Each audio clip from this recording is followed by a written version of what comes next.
Okay. Masters అందరికి శుభోదయము. సెషన్‌లోకి వెళ్ళబోయే ముందు ఒకసారి గురువందనంతో స్టార్ట్ చేసుకుందాము.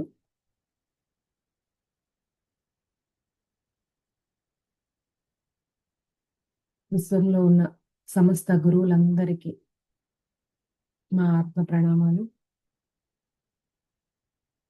మా ఆత్మ ఉన్నతికి సహకరిస్తున్న మాస్టర్స్‌కి, కర్మదేవతలకు, కుటుంబ సభ్యులకు, శ్రేయోభిలాషులకు, మిత్రులకు అందరికీ ఆత్మవందనాలు. ఇంతటి అద్భుతమైన జ్ఞానాన్ని అందిస్తున్న వాల్మీకి మహర్షికి, దానికి సహకరించిన మాస్టర్స్ అందరికీ కూడా ఆత్మవందనాలు.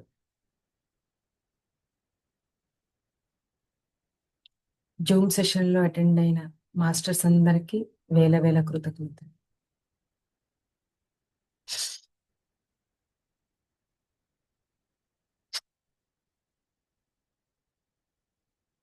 మాస్టర్స్, మనం ఈరోజు మహాజ్ఞానంలో మరొక టాపిక్ వాల్మీకి మహర్షి గురించి తెలుసుకుందాం. వాల్మీకి మహర్షి గురించి మనందరికీ బాగా తెలుసు. చిన్నప్పటి నుంచి కథల రూపంలో వింటున్నాం. ఆయన గురించి ఎంతో కొంత జ్ఞానం తెలిసింది. సో, ఆయన గురించి ప్రథమంగా తెలియాలంటే రామాయణాన్ని రచించిన మహర్షి అని చిన్నతనం నుంచి మనం తెలుసుకున్నాము. సో, ఆయన గురించి వ్యక్తిగత ఇన్ఫర్మేషన్ అయితే ఎక్కడా ఆహ్, లేదు. ఎందుకంటే ఆయన తన గురించి తాను ఎక్కడా వివరించుకోలేదనమాట. సో, ఆయన గురించి ప్రత్యేకంగా ఏమీ లేదు. బట్ ఆయన కొన్ని వాటిల్లో మాత్రము ఆయన దొంగగా ఉండి తర్వాత మారారు అని తెలిసింది. అది నిరూపణ అయితే జరగలేదు. సో, అందుకని ఆయన గురించి కన్నా ఆయన ఇచ్చిన ఇన్ఫర్మేషన్‌ని మనం తీసుకుందాం. ఓకేనా? అంటే మనకు తెలియని దాని గురించి మనం వివరించుకోకూడదు. సో, తెలుసుకున్నది మనం అర్థం చేసుకున్నది మాత్రమే మనం డిస్కస్ చేసుకుందాం. ఓకేనా మాస్టర్స్? నాకు తెలిసినంత వరకు మాత్రం వాల్మీకి మహర్షి ప్రచే ప్రచేసుని పుత్రుడు అని తెలిసింది. ఏడవ పుత్రుడంట. అంతవరకు ఉంది. ఇంక అంతకన్నా వ్యక్తిగతమైన ఇన్ఫర్మేషన్ ఏమీ లేదు. దాంతో పాటు ఆదికవి రామాయణాన్ని రచించిన గురువాయన. సో, ప్రథమంగా ఒక శ్లోకాలు గాని, పద్యాలు గాని వీటిని ఫస్ట్ స్టార్ట్ చేసిన గురువు మాత్రం వాల్మీకి మహర్షి అంట. సో, అందుకని ఆయన్ని ఆది గురువుగా వర్ణించారనమాట. సో, అంతవరకే ఉంది ఇన్ఫర్మేషన్ మనకి. సో, మనం ఇప్పుడు 'మహాజ్ఞానం' అనే పుస్తకం ద్వారా అంటే ఆయన అందించిన ఇన్ఫర్మేషన్ డైరెక్ట్‌గా ఆయన అందించిన ఇన్ఫర్మేషన్ కాబట్టి దాన్ని మనం తీసుకుందాం. ఓకేనా? ఈ పుస్తకం ద్వారా ఆయన అందించిన ఇన్ఫర్మేషన్‌లో మెయిన్ ఇంపార్టెంట్ పాయింట్స్ ఏంటి అంటే వాల్మీకిగా ఆయన జీవితంలో పూర్తిగా మార్పు రావడానికి గల సంఘటనలేమిటి అని చెప్తున్నారు. నెక్స్ట్ రెండో పాయింట్ రాముని యొక్క ఆదర్శ గుణాలు ఏంటి అనేది చెప్తున్నారు. తర్వాత సీతమ్మ వారి గురించి మనం నేర్చుకోవాల్సిన విషయాలు. నెక్స్ట్ భార్యాభర్తలుగా మనము ఎటువంటి ఆహ్, కలయికతో ఉండాలి అనేది మనకి చాలా క్లుప్తంగా, చాలా చక్కగా వివరించారనమాట మాస్టరు. సో, ఆయనకి వేల వేల కృతజ్ఞతలు. సో, ముందుగా ఏప్రిల్ 20, 1994 మధ్యాహ్నం 3:15 ఆయన వివరించడం జరిగింది. సో, టాపిక్‌లోకి వెళ్ళిపోదాం మాస్టర్స్. నా కథ అందరికీ బాగా తెలుసు. కానీ ఇక్కడ నేను గట్టిగా చెప్పదలుచుకున్నది నేను ఎలా మారాను అనే దాని గురించి. అంటే చూడండి మాస్టర్స్ మనకి ప్రతి ఒక్కరికి ఒకానొక టైం అంటూ ఉంటుంది. దాన్ని యూ టర్న్ అంటారనమాట. ఆ టైం వచ్చినప్పుడు ఎవ్వరు ఆపలేరు. సృష్టి మొత్తం ఏకమయ్యి మనకి సహకరిస్తుంది. ఎందుకు అంటే, మనం మార్పు చెందాలి అని లోపల నుంచి ఒక తపన ఉత్పన్నమైనప్పుడు ఖచ్చితంగా నేచర్ అనేది సహకరిస్తుంది. అదే విధంగా వాల్మీకి మహర్షికి కూడా అటువంటి సంఘటన ఒకటి జరిగింది. సో, ఆ సంఘటన ఆధారంగా ఆయన తన జీవితం మొత్తాన్ని మార్చుకోవడం జరిగిందనమాట. సో, అదేంటి అంటే, మీకు తెలుసు నేను వేటగాడిని. నేను ఒక పిట్టను అనుకోకుండా కొట్టినప్పుడు అది నా దృక్పథంలో మార్పుకు కారణమైంది. నేను వేట మానేశాను. ఎప్పుడు చూసినా తీవ్రమైన తపశ్చర్యలో ఉండిపోయాను. నా ధ్యాన స్థాయి ఎంతటిదంటే 3 సంవత్సరాల తర్వాత కళ్ళు తెరిచాను. అంటే చూడండి మాస్టర్స్ మనం కూడా మన జీవితంలో ఎన్నో కోల్పోయాం. వాటిలన్నిటిని సాధించుకున్నాం ఎప్పుడు? ధ్యానంలోకొచ్చిన తర్వాతే. ఎలా తెలుసుకున్నాము? ధ్యానంలో అన్నీ తెలిసిపోతాయా అంటే తెలుసుకోగలము. మనకు ఆ శక్తి ఉంది. సహజంగానే మన ఆత్మలో అటువంటి శక్తి ఉంది కాబట్టి, కాకపోతే ఒక పర్టిక్యులర్ టైం కావాలి.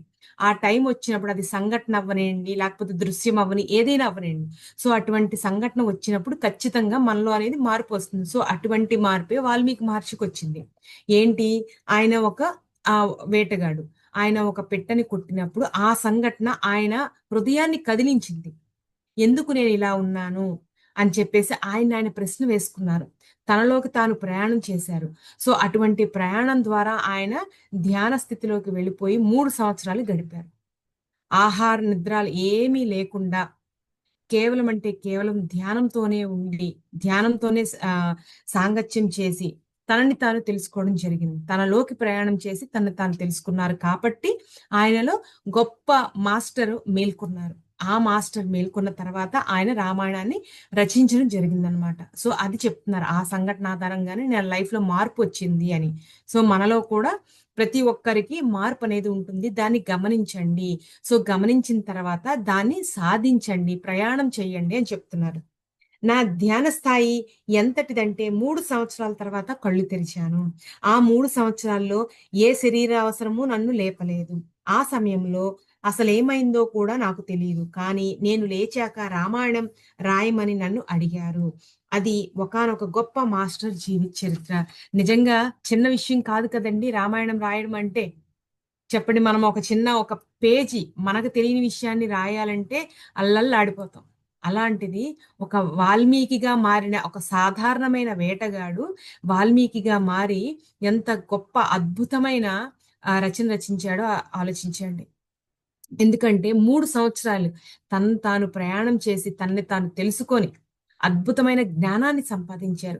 మనం చూడండి, ఒక గంట ధ్యానంలో కూర్చోవాలంటే అల్లాడిపోతాం. నాకు ఈ పనుంది, ఆ పనుందని చెప్పేసి మనకు మనమే అడ్డంకులు పెట్టుకుంటూ ఉంటాం కదా! సో, అలా కాకుండా ఆయన కంటిన్యూగా 3 సంవత్సరాలు తపస్సులో కూర్చొని, అంటే ధ్యాన తపస్సులో కూర్చొని చక్కగా జ్ఞానాన్ని సంపాదించారు. సో, ఆ జ్ఞానం ఏంటో మనం తెలుసుకుందాం. అయ్యా! నేను చూడబోయే చూడబోతే చదువున్నవాడిని కాదు.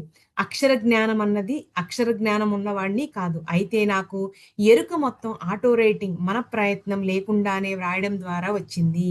ఆ తర్వాత రకరకాల వాళ్ళ దగ్గర నేను మామూలు విద్యను కొద్దిగా నేర్చుకున్నాను.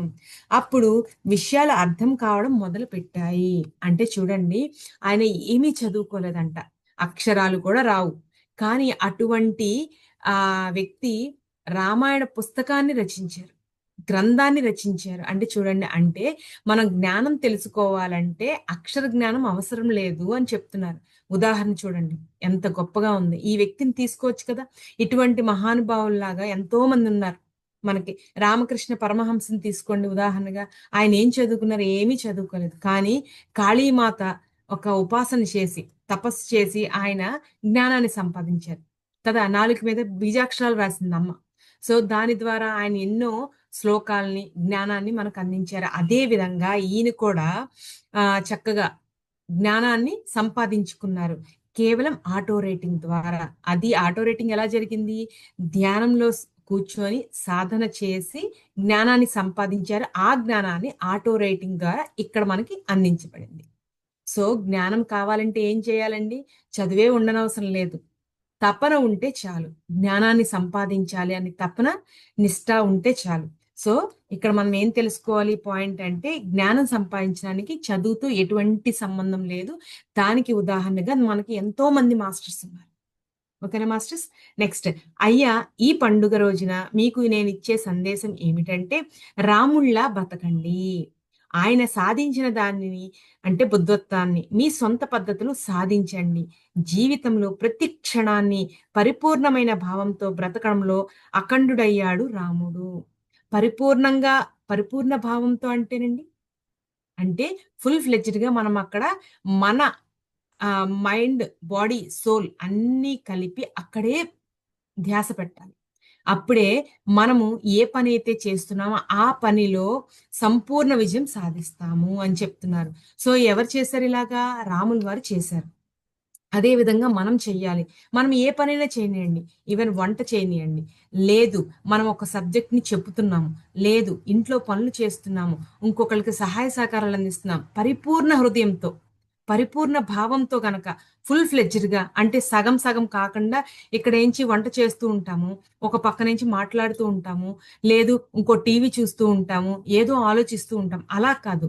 మన మనస్సు, హృదయము, ఆత్మ అన్నీ కూడా దాని మీదే పెట్టామనుకోండి అద్భుతంగా వస్తుంది వంట. కదా! ఎక్కువ మంది స్త్రీలున్నారు కాబట్టి చెప్తున్నాను. వంటని ఎంతో రుచిగా మనము అందరం ఒకలాగే చేస్తాము. కానీ మనం ఏదైతే భావంతో వండుతామో అదే విధంగా వస్తుంది వంట. కదా! మనల్ని మనం పరిశీలించుకుంటేనే తెలుస్తుంది దానికి. ప్రత్యేకంగా ఎవరో వచ్చి చెప్పాల్సిన అవసరం కూడా లేదు. మనం కోపంతోని, ఆవేశంతోని వంట చేశామనుకోండి, రోజూ చేసే వంటే సరిగ్గా రాదు. అలా కాకుండా ప్రశాంతంగా, నిదానంగా, ఆనందంతో గనక చేశామనుకోండి, ఎంత టేస్ట్ వస్తుంది చెప్పండి? "అమ్మా! ఈరోజు చాలా బావుందమ్మా. ఏమేశావు ఈరోజు?" అని అడుగుతారు పిల్లలు. అదే కోపంలో ఉన్నప్పుడు ఎడాపెడా ఉంటుంది. అదసలు మనమే తినలేమనమాట. అదే విధంగా ఉంటుంది. ప్రతి విషయం కూడా అదే విధంగా ఉంటుంది. సో, పూర్తిగా పరిపూర్ణమైన భావంతో, ఆనందంతో మనం గనక ఎప్పుడైతే ఆ పద్ధతిలో ఉంటామో ఖచ్చితంగా సక్సెస్ అవుతాం.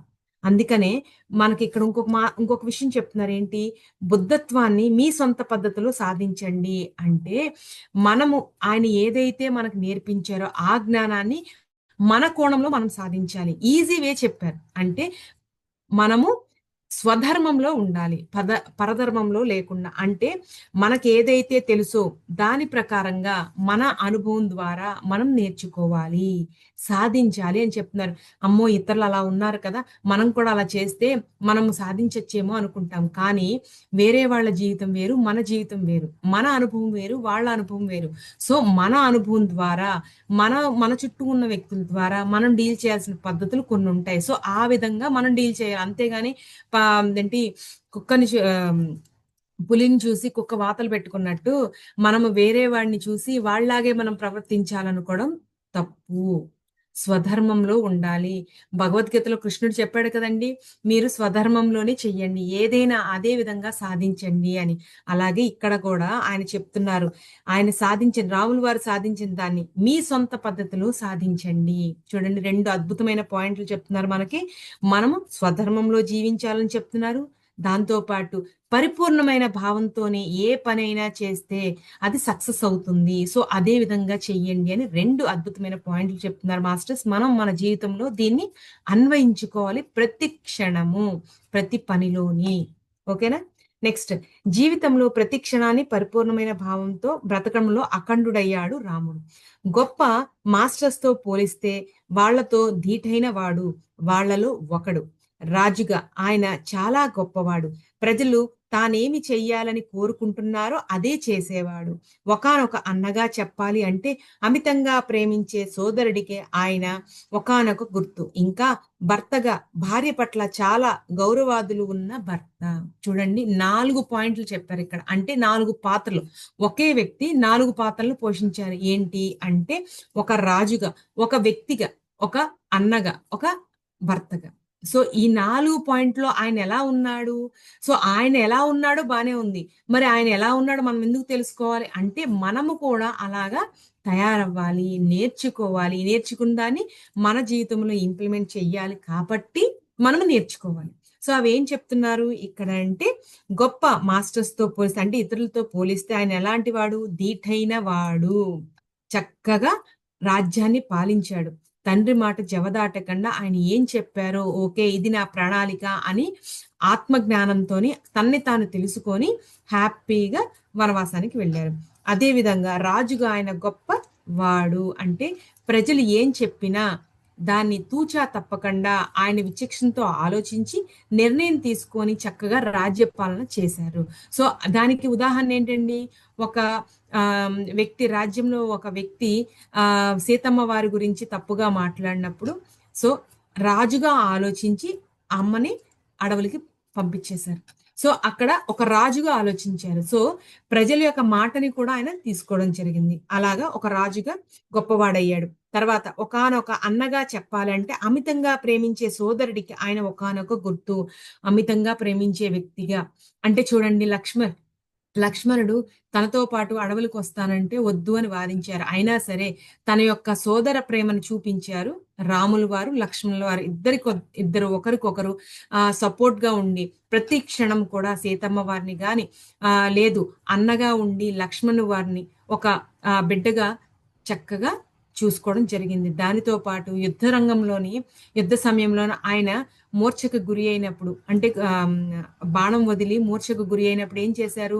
తమ్ముడు గురించి అల్లల్లాడిపోయారు ఆయన కదా. సో అటువంటి ప్రేమని చూపించారు రాములు వారు. సో అదే విధంగా మనం కూడా మన సోదరుల పట్ల సోదరుని పట్ల అటువంటి ప్రేమభావంతోనే ఉండాలి. చక్కగా వాళ్ళని చిన్నవాళ్ళైనా పెద్దవాళ్ళైనా చక్కగా మనము ఒక తండ్రిలాగా ఒక స్నేహితుడిలాగా కూడా వాళ్ళని ఆదరించాలి ఎటువంటి కష్టకాలంలో అయినా సరే అని చెప్తున్నారు. ఓకే, నెక్స్ట్ ఇంకా భార్య పట్ల చాలా గౌరవాదులు ఉన్న వ్యక్తి. చూడండి భార్య పట్ల ఎటువంటి గౌరవం ఉన్నాయి అనేది నెక్స్ట్ చెప్తున్నారు చూడండి. ఇక్కడ ఆయన గౌరవాదులు విషయానికి వస్తే చాలా మంది ఆడవాళ్ళకున్న సందేహాలకు నివృత్తి కావాలి. మొదట నేను వాటిని నివృత్తి చేస్తాను, ఇతర వివరాల్లోకి తర్వాత వెళ్తాను. నిజంగా కదండి, మనకి ఎన్నో డౌట్లు వస్తాయి. మన భర్త కూడా అలా ఉంటే బాగున్ను అని కోరుకుంటారు ప్రతి ఒక్కరు కూడా. పెళ్లి కాని ఆడపిల్లలైతే రాముడు లాంటి భర్త కావాలి అనుకుంటున్నారు. బానే ఉంది, రాముడు లాంటి భర్త కావాలి అని కోరుకుంటున్నాం. కానీ మనం సీతమ్మ వారలమా అనే ప్రశ్న మనం వేసుకున్నాం అనుకోండి, అప్పుడు రాములు వారి గురించి ఆలోచించాలి. ఎప్పుడైతే మనం సీతమ్మ వారిలా ఉంటామో అప్పుడు ఖచ్చితంగా మనకు వచ్చేవాళ్ళు రాముడే అవుతారు కదా. కానీ మనం అలా ఆలోచించట్లేదు. మనకి వచ్చేవారు అంటే ఎంత స్వార్థంగా ఆలోచిస్తాం, మనకు వచ్చేవాడు రాముడై ఉండాలి అని అనుకుంటున్నాం. కానీ మన సీతగా మారట్లేదు. మన సీతగా మారాలంటే ఎటువంటి గుణాలు మార్చుకోవాలి, అప్పుడు రాములు వారు ఎలా ప్రవర్తిస్తారు అనేది చక్కగా చెప్తున్నారు దీనిలో చూడండి.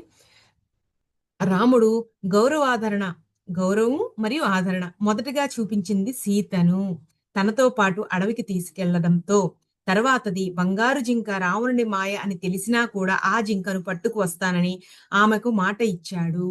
చూడండి, అంటే రెండు విషయాలు ఇక్కడ ఉదాహరణగా చెప్తున్నారు.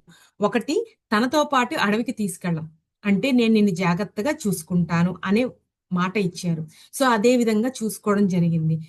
తర్వాత తప్పు జరిగిన తర్వాత ఏమి పరిణామాలు వచ్చాయి, అటువంటి సందర్భంలో ఆయన ఎటువంటి సపోర్ట్ ఇచ్చారో కూడా మనకు వివరిస్తారు. కానీ ఇక్కడ రెండోది ఏం చెప్పారు? బంగారు జింక రావణుని మాయ అని తెలిసినా కూడా ఆ జింకను పట్టుకొని వస్తానని ఆమెకు మాట ఇచ్చారు. అంటే ఆయనకి మొత్తం తెలుసు కదా, ఆయన ఆత్మస్థితిలో ఉన్న వ్యక్తి. ఆయన అవతారం యొక్క విశేషం ఏంటనేది కూడా ఆయనకి పరిపూర్ణంగా తెలుసు. ఎందుకంటే అటువంటి గొప్ప మాస్టర్ ఆయన. సీతమ్మ వారికి కూడా తెలుసు ఆయన మాస్టర్ అని. కానీ ఆవిడ ఒక చిన్న బంగారు జింకని అడిగింది. సో అది రావణ్ యొక్క మాయని తెలిసినా కూడా మాస్టర్ అంటే రాములు వారు కాదు అనకుండా తన ఇష్టాన్ని ఆదరించి గౌరవించి చక్కగా దాన్ని తీసుకువస్తానని చెప్పేసి వెళ్ళడం జరిగింది. మనకు తెలిసి తర్వాత ఏం జరిగిందో చూడండి. స్వేచ్ఛ ఉన్నప్పుడు ఎవరైనా ఏమి చేయగలరు అంటే ఎవరికి వాళ్ళకి వ్యక్తిగతమైన స్వేచ్ఛ ఉంటుంది. అది మనం గమనించాలి, గుర్తించాలి. అలా కాదు నువ్వు ఇది చేయకూడదు అది చేయకూడదు అని చెప్పలేదు కదా. అక్కడ రాములు వారు చెప్పారు ఇది రావణుడి యొక్క మాయ అని. అయినా సరే సీతమ్మ వారు ఏం చెప్పింది? నాకు కావాలి అని అడిగింది. మరి కావాలి అన్నప్పుడు తన స్వేచ్ఛకి విలువ ఇవ్వాలి కదా.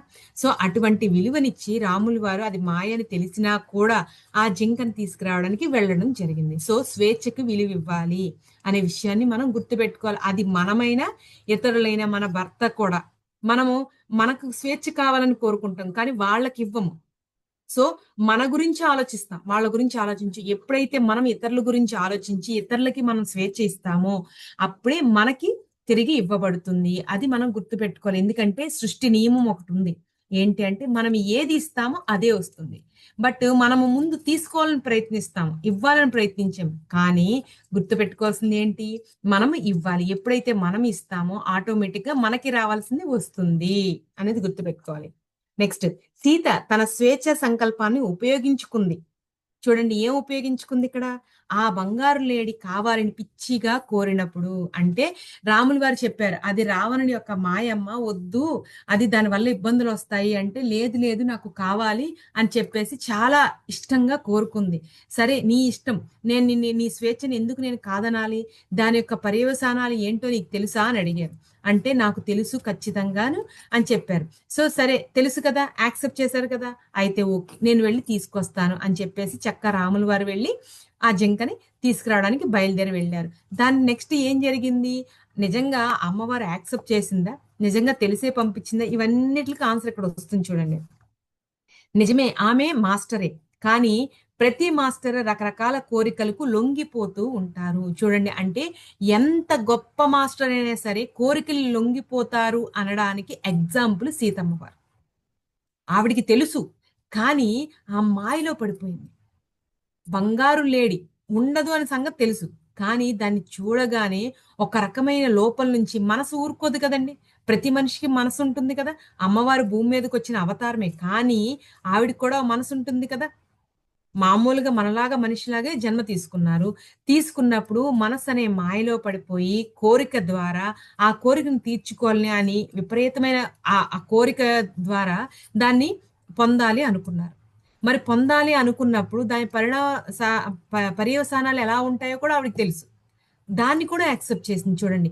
కోరికని తీసుకుంది, కోరికని సఫలం చేసుకోవాలని ప్రయత్నించింది. దాంతో పాటు దాంతో వచ్చే పర్యవసానాలను కూడా యాక్సెప్ట్ చేసింది. అదేంటి అంటే చూడండి, మీ భవిష్యత్తును నిర్ణయించే కోరికకు ప్రతిస్పందించాలని మీరు ఎంచుకుంటారు.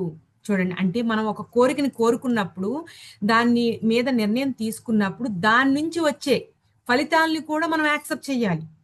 అది ఎవరైనా సరే, అది ఎంత గొప్ప మాస్టర్ అయినా సరే. అనడానికి ఉదాహరణ సీతమ్మ వారు.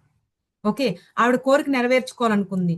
దాని ద్వారా ఏమొచ్చింది అంటే రావణుడు ఆవిడని తీసుకెళ్ళిపోయారు, అపహరించుకెళ్ళిపోయారు కదా. దాన్ని కూడా యాక్సెప్ట్ చేసింది. ఎందుకు, నేను ఇక్కడ కోరిక కోరుకున్నాను కాబట్టి దాని ద్వారా ఆ ఫలితం వచ్చింది కాబట్టి నేను యాక్సెప్ట్ చేయాలి.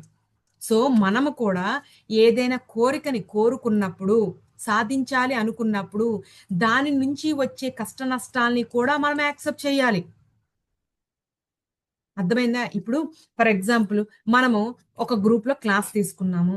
గ్రూప్ లో క్లాస్ తీసుకోవాలనుకున్నప్పుడు మనం ఒక కొంత సమయం కేటాయించాలి. దానికి ప్రిపరేషన్ కి మనం ఎలా చెప్పాలి, పాయింట్స్ ఏ విధంగా చెప్పాలి, అందరికి అర్థమయ్యేలా ఏ విధంగా చెప్పాలనేది కొంత సమయం కేటాయించాలి. కేటాయించినప్పుడు మరి ఇంట్లో బ్యాలెన్స్ చేసుకోవాలి. కొన్ని మాటలు అంటారు, నువ్వు దీనిలోనే కూర్చున్నావు, ఇది చదువుకుంటున్నావు, ఏదో పెద్ద ఐఏఎస్ ఐపీఎస్ ప్రిపేర్ అయ్యేలాగా చదువుతున్నావు, అదే విధంగా గనక నువ్వు చిన్నప్పుడే చదువుకుంటే ఇంకా చాలా మాటలు వస్తూ ఉంటాయి. కానీ నువ్వు ముందే నిర్ణయించుకోవాలి, ఈ మాటలన్నీ వస్తాయి ఎందుకు, నేను క్లాస్ చెప్పాలని కోరిక నాకు ఉంది కాబట్టి. ఆ కోరికే లేదనుకోండి ఈ మాటలు రావు కదా.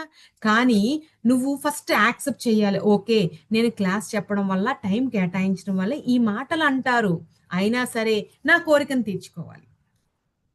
ఓకే, ఎందుకు, అంత బలంగా ఉంది నీ కోరిక. సో కోరిక ఉన్నప్పుడు దాని పర్యవసానాలు కూడా ఉంటాయి అని ఫస్టే నువ్వు ఎప్పుడైతే యాక్సెప్ట్ చేస్తావో నువ్వు కోరుకో, అది ఏదైనా సరే. ఎందుకంటే ఇక్కడ నువ్వు క్లాస్ చెప్పాలనుకున్నప్పుడు కష్టపడాలి, ఖచ్చితంగా కష్టపడాలి. కష్టపడకుండా ఏది సాధించడం. సో కష్టపడి సాధించాలనుకున్నప్పుడు నీ చుట్టూ కొన్ని విఘ్నాలు వస్తాయి. ఆ విఘ్నాలను కూడా అధిగమించితే నీ కోరిక తీరుతుంది. సో ఆ విఘ్నాలు వచ్చినప్పుడు కూడా నువ్వు యాక్సెప్ట్ చేయాలి. అదే చెప్తున్నారు సీతమ్మ వారు. అంటే చూడండి, కోరికలనే అట్రాక్షన్ ఎప్పుడైతే మనకు ఉంటుందో ఖచ్చితంగా ఇబ్బందులు వస్తాయి. ఆ ఇబ్బందుల్ని యాక్సెప్ట్ చెయ్యాలి. అర్థమైందా. ఇబ్బందులు రావు, ఇబ్బందులు రాకుండా నేను చెయ్యాలి అనుకుంటే కుదరదండి. ఖచ్చితంగా ఇబ్బందులు అనేవి వస్తాయి. సో దాన్ని ముందే అవగాహన చేసుకొని ఇబ్బందులు వచ్చినా సరే దాన్ని ఎలా సాల్వ్ చేసుకోవాలని తెలియాలి. ఎందుకంటే ఇక్కడ రాములు వారు వచ్చి సీతమ్మ వారిని కాపాడారు. మరి మనల్ని ఎవరు కాపాడుతారు, కొన్ని సమయంలోని మన భర్త, పిల్లలు ఎవరో ఒకరు కాపాడుతూ ఉంటారు. కానీ దానికి ముందుగా మనల్ని మనం కాపాడుకోవాలి కదా. సో వాటిలన్నిటికి సంసిద్ధంగా ఉండాలి అని చెప్తున్నారు అమ్మవారు ఈ సంఘటన ద్వారా.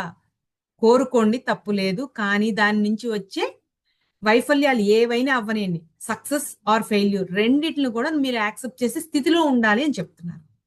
ఓకేనా, నెక్స్ట్ పాయింట్లోకి వెళ్ళిపోదాం. అలాగే చూడండి, అందుకని మీ భవిష్యత్తును నిర్ణయించే కోరికలను ప్రతిస్పందించాలని మీరు ఎంచుకుంటారు. ఇక్కడ విద్యార్థుల గురించి మాట్లాడుకున్నాం అనుకోండి, వాళ్ళు ఒకటి చదవాలనుకుంటారు, కానీ మనం ఒకటి చెప్తాం. మనం అప్పుడు ఏం చెప్తాం మన పిల్లలకి? నాన్న, నువ్వు ఇది చదివితే ఈ విధంగా ఉంటుంది నీ జీవితం. ఇది తీసుకుంటే ఈ విధంగా ఉంటుంది జీవితం. నిర్ణయం నీదే. నీకు ఇది చదవాలని కోరిక ఉంది కాబట్టి దాని నుంచి వచ్చే పర్యవసానాలు నువ్వే అనుభవించాలి. నాకు ఎటువంటి సంబంధం లేదు. సో దానికి నువ్వు సంసిద్ధంగా ఉంటే నువ్వు ఇది తీసుకో. లేదు, దీని నుంచి వస్తే ఇలా ఉంటుంది, ఈ మార్గం ఉంటుంది, నువ్వు ఈ సక్సెస్ సాధిస్తావు, ఈ ఫెయిల్యూర్ ఉంటుంది అని మనం వివరించామనుకోండి, వాడు ఏది కావాలో వాడు నిర్ణయించుకుంటాడు. కోరిక సరి అయిన మార్గమా, సరి అయినది కానిదా అనేది వాడి జడ్జి చేసుకొని నిర్ణయం తీసుకుంటాడు. సో ఆ విధంగా ప్రతి ఒక్క కోరికకి లాభ నష్టాలు ఉంటాయని ముందే మనం అనాలిసిస్ చేసి యాక్సెప్ట్ చేయాలి అని చెప్తున్నారు. నెక్స్ట్, అలాగే సీత దానికి రావణుడి దగ్గరికి చేరే రూపం ఇచ్చింది. దేశ్ భార్య పట్ల గౌరవాదరణ రామునితో లేకపోతే ఆమె కోసం ఎందుకు వెళ్తాడు? లంకకు చేరాక రావణుడితో యుద్ధం ఎందుకు చేస్తాడు? మరొక్కసారి సీతను గెలుచుకున్నాడు. మరొక్కసారి అని ఎందుకన్నానంటే, మొదటిసారి విల్లు విరిచి గెలుచుకున్నాడు. ఇంటికి తిరిగి వచ్చాక ఆమెకు వ్యతిరేకంగా ఉన్న ప్రజాభిప్రాయానికి విలువనిచ్చి ఆమెకు తిరిగి అడవిలోకి వదిలిపెట్టాల్సి వచ్చింది. సీత భర్తగా కాదు, ఒకానొక రాజుగా అతను ఆ పని చేయాల్సి వచ్చింది. చూసారా, ఆవిడ కోరుకుంది, దాని పర్యవసానం ఏమొచ్చింది? రావణుడి దగ్గరికి వెళ్లాల్సి వచ్చింది. రావణుడు అపహరించారు. మరి అపహరించిన తర్వాత భర్తగా ఒక భార్యకి విలువనిచ్చి ఏం చేశారు? ఆయన రావణుడితో యుద్ధం చేశారు కదా. ఆవిడ కోసం వెతికారు, ఎంతో వెతికారు. ఆ వెతుకులాట్లో హనుమంతుల వారి హెల్ప్ తీసుకున్నారు, సుగ్రీవుని వారి హెల్ప్ తీసుకున్నారు, ఇంకా ఇంకా చాలా మంది హెల్ప్ తీసుకున్నారు. దానితో పాటు లంకకి చేరాక యుద్ధం చేశారు. యుద్ధం చేసి తిరిగి ఆవిడ్ని తీసుకొచ్చిన తర్వాత ప్రజల యొక్క అభిప్రాయానికి విలువిచ్చి సీతమ్మ వారిని అడవుల్లో వదిలేశారు. ఎలాగా? ఒక రాజుగా ఆలోచించి, భర్తగా ఆలోచించి కాదు, భర్తగా ఆలోచించి భార్యకి ఇవ్వాల్సిన విలువనిచ్చి ఆవిడ కోసం యుద్ధం చేశారు. చూసారా, అటు భర్తగా గెలిచారు, ఇక్కడ రాజుగా గెలిచారు. సో భార్య పట్ల భర్తకి ఎటువంటి గౌరవ ఆదరణ ఉండాలి అనేది ఒక ఉదాహరణగా నిలిచారు రాముల వారు. ఇక్కడ ఒక ప్రజలకు, రాజ్యంలోని ప్రజలకి ఒక రాజుగా ఎలా ఉండాలి, పరిపాలన ఎలా చెయ్యాలి అనేది ఉదాహరణగా మనకి రాముల వారు నిలిచారు. అంటే రెండు ఒకే వ్యక్తి 4 కోణాల్లో, 4 వేరియేషన్స్ లో ఒక్కొక్కరికి ఎటువంటి విలువనివ్వాలో అటువంటి విలువనిస్తూ మనకి ఆదర్శంగా నిలిచారు రాముల వారు. ఓకేనా మాస్టర్స్?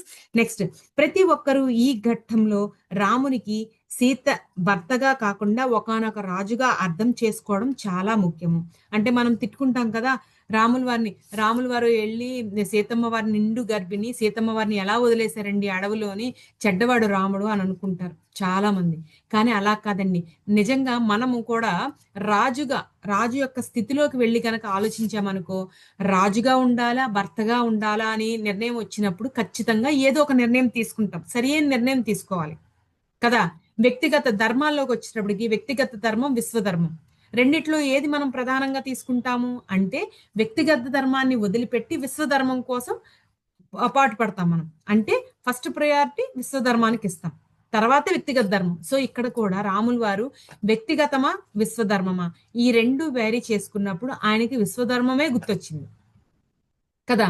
సో అటువంటి నిర్ణయం తీసుకోవాల్సి వచ్చినప్పుడే రాముల వారు సీతమ్మ వారిని అడవులకి పంపించడం జరిగింది.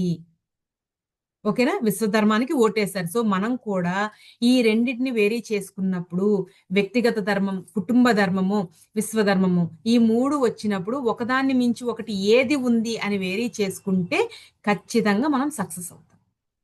ఓకేనా మాస్టర్స్? వేరీ చేసుకోవాలి ఎప్పుడైనా సరే. లేకపోతే ఒకదానికి బదులు ఇంకొకటి సెలెక్ట్ చేసుకున్నాం అనుకోండి, రాంగ్ స్టెప్ అయిపోతుంది. ఓకేనా? సో నెక్స్ట్, ఇక్కడ రాముల వారు చేసింది కూడా అదే, విశ్వధర్మానికి కట్టుబడి అమ్మవారిని అడవుల్లోకి వదిలిపెట్టడం జరిగింది. ఒక్క మాట నిజం చెప్పండి, అత్యుత్తమమైన పదవిలో ఉన్న తన భర్త ప్రజల దృష్టిలో ఓడిపోవడం ఏ స్త్రీ మాత్రం ఇష్టపడుతుంది చెప్పండి? చూడండి, సీతమ్మ వారి కోణం నుంచి చెప్తున్నారు. ఎవ్వరూ ఇష్టపడరు. సీత ఆ రాముణ్ణి పెద్ద పెదవి విప్పి ఒక మాట అనకపోవడానికి మరొక్క కారణం తాను ఎందుకు విడిపోతున్నదని అతను ఎన్నడూ ఆమెకు చెప్పలేదు. అంటే చూడండి, చెబితే ఆవిడ ఎక్కడ బాధపడుతుంది, ఆ రాజ్యంలోని ప్రజలు ఇలా మాట్లాడుకుంటున్నారు అని ఆవిడకి తెలిసిందనుకోండి, ఎంతో ఇబ్బంది పడుతుంది కదా, ఆవిడ బాధపడుతూ ఉంటుంది. సో అందుకని ఆ విషయం చెప్పాల్సిన అవసరం లేదు. కానీ చెప్పకుండానే తనకి మొత్తం ప్రణాళిక తెలుసు కాబట్టి ఆవిడ కూడా యాక్సెప్ట్ చేసింది. ఎందుకు అంటే ఒక రాజుగా ఎలా ఉండాలి, భర్త ఓడిపోవడం ఇష్టం లేదు కదా. సో అందుకని తను ఏం చేసినా నా మంచి కోసమే నిర్ణయించుకుంది. ఎందుకు నిర్ణయించుకుంది అంటే అమితమైన ప్రేమ. వాళ్ళకి తెలుసు మేము ఎందుకు వచ్చాము ఈ భూమి మీదకి, ఏం సాధించడానికి వచ్చామనేది మొత్తం ప్రణాళిక వాళ్ళకి తెలిసే గొప్ప మాస్టర్స్ కాబట్టి మొత్తం యాక్సెప్ట్ చేసింది ఆవిడ. చూడండి, అదే చెప్తున్నారు ఇక్కడ. అత్యుత్తమ పదవిలో ఉన్న తన భర్త ప్రజల దృష్టిలో ఓడిపోవడం ఏ స్త్రీ మాత్రం ఇష్టపడుతుంది చెప్పండి? ఎవ్వరూ ఇష్టపడరు. సీత ఆ రామునుడి పెదవి విప్పి ఒక మాట అనకపోవడానికి మరొక కారణం తాను ఎందుకు విడిపోతున్నది అతను ఎన్నడూ ఆమెకు చెప్పలేదు. అయితే ఆమెను హృదయ అంతరాళాల్లో తెలుస్తుందంటే రాముడికి ప్రాణమని. అంటే ఆవిడకి ఏం తెలుసండి? రాముడికి తనంటే చాలా ప్రేమని సంగతి తెలుసు సీతమ్మ వారికి. తన్ని మించిన ప్రేమ ఇంకెవ్వరికీ లేదు. తన పట్ల విపరీతమైన ప్రేమ ఉందన్న సంగతి సీతమ్మ వారికి తెలుసు కాబట్టి ఏ ప్రశ్న వేయలేదు. రాములు వారు పంపించారు అంటే ఖచ్చితంగా ఏదో కారణం ఉంటుంది అని తన అవగాహన చేసుకుంది.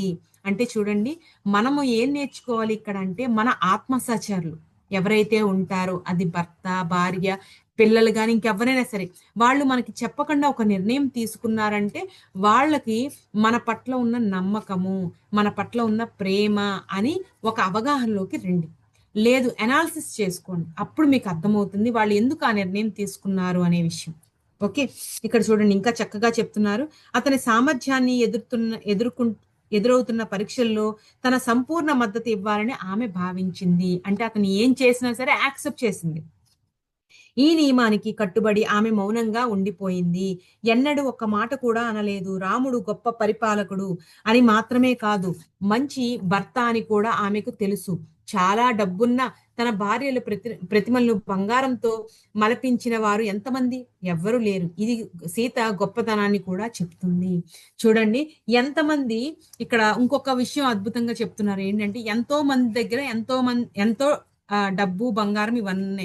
కానీ ఎవరైనా సరే, రాజుల్లో ఎవరైనా సరే, రాజులు కాదండి మిగతా వాళ్ళలో కూడా ఎవరైనా సరే, ఒక భార్య యొక్క ప్రతిరూపాన్ని చేసిన వాళ్ళు ఎవరైనా ఉన్నారు చెప్పండి చరిత్రలో? లేరు కదా. సో అటువంటి స్థానాన్ని కల్పించారు రాములు వారు. ఎందుకు అంటే ఎంతో గొప్పగా ప్రేమించారు కాబట్టి. ఆ విషయం సీతమ్మ వారికి తెలుసు. అందుకనే యాగం చేయాల్సిన సమయంలో సీతమ్మ వారు దూరంగా ఉన్న తన యొక్క ప్రతిమని పెట్టుకొని భార్యాభర్తలుగా కూర్చొని చక్క అశ్వమేధ యాగం చేశారు. సో దానికి నిదర్శనం రాములు వారు. అంటే ఎంతగా భార్యకి భర్తగా గౌరవ ఆదరణ ఇచ్చారు అనే దానికి ఎగ్జాంపుల్ గా ఇవన్నీ చెప్తున్నారు మనకి. మరి మనమేం నేర్చుకోవాలి అంటే ఒక భర్తగా ఎలా ఉండాలి అనేది నేర్చుకోవాలి. అంటే మేడం మేమందరము భార్యలం కదండి, భర్తగా మేమేం చెయ్యాలండి అని అనుకోవచ్చు. కానీ మనం కూడా ఒకానొక జన్మలో భర్తలుగా వచ్చిన వాళ్ళమే, పురుషులుగా వచ్చిన వాళ్ళమే. ఈ జన్మలో స్త్రీలుగా వచ్చి ఉండొచ్చు.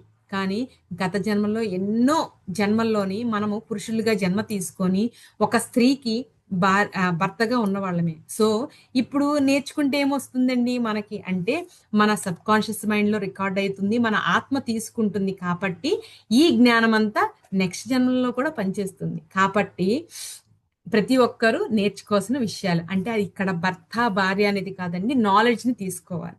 ఓకేనా? ఆయా సందర్భాల్లోని మనం దాన్ని ప్రజెంట్ చేసుకోవడం కోసం నేర్చుకుంటున్నాం ఇవన్నీ.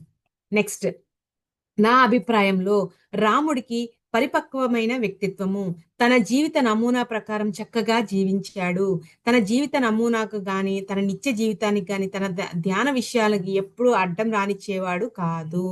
చూడండి, అంటే ఎందుకు అంత చక్కగా జీవించారు, ఎందుకు అంత మనకు ఆదర్శంగా నిలబడ్డారంటే ఆయన అన్ని విషయాల్లోని సక్సెస్ అయ్యారు. ఎంత జాగ్రత్తగా ప్రతిదాన్ని డీల్ చేయాలనేది ఆయన దగ్గర నుంచి నేర్చుకోవచ్చు.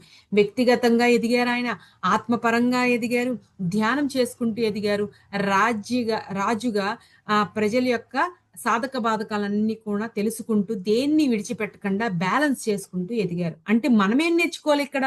ఇవన్నీ ఎందుకు చెప్తున్నారు? మనం నేర్చుకోవడం కోసమే కదా! మరి మనమేం నేర్చుకోవాలంటే మనం కూడా మన వ్యక్తిగతంగా మనం ఏదైతే ఎదగాలో ఆత్మపరంగా అలా ఎదుగుతూ ఇతరులకు యొక్క ఆత్మకి ఎదగడానికి మనకి చేతనైన సహాయం చేస్తూ ముందుకు వెళ్ళాలి. ధ్యానాన్ని వదిలిపెట్టకూడదు అనే విషయాన్ని చెప్తున్నారు. ఎందుకంటే ఎప్పుడైతే మనం ధ్యానం చేస్తామో మన యొక్క ఆత్మ ఉన్నతికి మనమే సహకరించిన వాళ్ళమవుతాం. దాంతో పాటు మనం ఎదుగుతూ ఎదుటివాడు ఎదగడానికి కూడా మనం సహాయం చేస్తాము. అలాగే ఉండాలి అని చెప్తున్నారు రాములు వారు. నెక్స్ట్, ప్రతి ధ్యాని రాముడిలాగా కావాలి. ధ్యానం చేయండి. ప్రతిదీ తెలుసుకోండి. ఇంకా ఏం చెప్తున్నారో చూడండి. మీరు రూపొందించుకొని తెచ్చుకున్న జీవిత నమూనా పరిస్థితుల్లో మీరు నేర్చుకోవాల్సింది నేర్చుకోండి. అంటే మనం ఏ ప్రణాళిక ప్రకారంగా వచ్చి ఇది నేర్చుకోవాలని నిర్ణయించుకొని వచ్చామో భూమి మీదకి అది ఖచ్చితంగా నేర్చుకోండి. నేర్చుకోకుండా వెళ్ళకండి. ఎందుకంటే మనకి జన్మ చాలా అపురూపమైనది అని చెప్తున్నారనమాట. ఈ నేర్చుకునేటప్పుడు ధ్యానం ద్వారా మీరు పొందిన జ్ఞానం ఆటంకం కాకుండా చూసుకోండి. అంటే మనం ఏమనుకుంటామండి, మేము ధ్యానం చేశాము, సజ్జన సాంగత్యంలో రాకపోయినా పర్వాలేదు, మేము జ్ఞానం తెలుసుకోకపోయినా పర్వాలేదు, మేము ఇంట్లో కూర్చొని జ్ఞానం తెలుసుకుంటాము అని చెప్పి చాలా మందికి ఒక తప్పుడు ఆలోచన ఉందండి. కరెక్టే. మనకి ప్రతి ఒక్కళ్ళకి కుటుంబ సమస్యలు ఉంటాయి. ఎన్నో పనులు ఉంటాయి కాదన్నం. కానీ ఖచ్చితంగా మన కోసం అంటూ మనం కొంత సమయాన్ని తీసుకోవాలి. దేనికోసము? ధ్యానం కోసము, జ్ఞానమదనం కోసం. జ్ఞానమదనం ఎప్పుడు జరుగుతుందండి? సజ్జన సాంగత్యం చేసినప్పుడు మాత్రమే జరుగుతుంది. స్వాధ్యాయం మనము సెల్ఫ్ చెకింగ్ చేసుకోవచ్చు. మనం ఎవరితోని కలవాల్సిన అవసరం లేదు. డౌట్స్ ఉంటే మనం జ్ఞానమదనం చేసేటప్పుడు గాని, స్వాధ్యాయం చేసినప్పుడు గాని మనకు డౌట్స్ వచ్చినియి. ఇలా ఉన్నానా? ఇలా జరిగింది. ఇలా ఉన్నాను, ఇలా జరిగింది అని డౌట్స్ వస్తుంటాయి. అవి ఎప్పుడు క్లారిఫై అవుతుంది? జ్ఞానమదనం చేసినప్పుడు, ఇతరులతో మాట్లాడుతున్నప్పుడు మాత్రమే జరుగుతుంది. సో, జ్ఞానం అనేది తెలుసుకోవచ్చు. కానీ జ్ఞానం మదనం జరగాలంటే సజ్జన సాంగత్యం కంపల్సరీ. సో, అందుకనే ఏం చెప్తున్నారు? జ్ఞానం ఆటంకం కాకుండా చూసుకోండి. అంటే ఖచ్చితంగా కొంత సమయాన్ని తీసుకొని ఆ సమయంలోని సజ్జన సాంగత్యంలో పాల్గొనండి అని చెప్తున్నారు. ధ్యానం ఇంట్లో అయినా కూర్చొని చేసుకోవచ్చండి. ఎవరితోని పని లేదు. దాని ద్వారా శక్తి వస్తుంది, బానే ఉంది. కానీ తెలుసుకున్న జ్ఞానం అనేది ఉంటుంది కదా! ఆ జ్ఞానం మాత్రం ఎప్పుడు జరుగుతుంది? సజ్జన సాంగత్యం. సో, దాన్ని విడిచిపెట్టకండి అని చెప్తున్నారు. ధ్యానం చేయమని చెప్తున్నారు. ధ్యానం ద్వారా జీవితాన్ని సరిచేసుకోండి అని చెప్తున్నారు. జ్ఞానం అదనం చేయండి అని చెప్తున్నారు. దానికి ఆటంకం కలగకుండా చూసుకోండి అని చెప్తున్నారు. నెక్స్ట్, ఈ జీవితాన్ని పూర్తిగా చివరి వరకు జీవించండి. రేపటి కష్టాల గురించి ఆలోచించకండి. దిగులు పడకండి. రేపటి గురించి ఆలోచిస్తూ ఈ క్షణాన్ని మీరు మిస్ అయిపోతారు. ఇవి రాముడి నుంచి నేర్చుకోవాల్సిన 2 విషయాలు.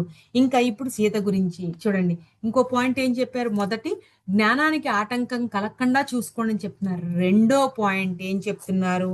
రేపటి రేపటి గురించి ఆలోచించకండి. రేపటి కష్టాల గురించి ఆలోచించి ఈ నిమిషాన్ని పాడు చేసుకోకండి అని చెప్తున్నారు. అమ్మో!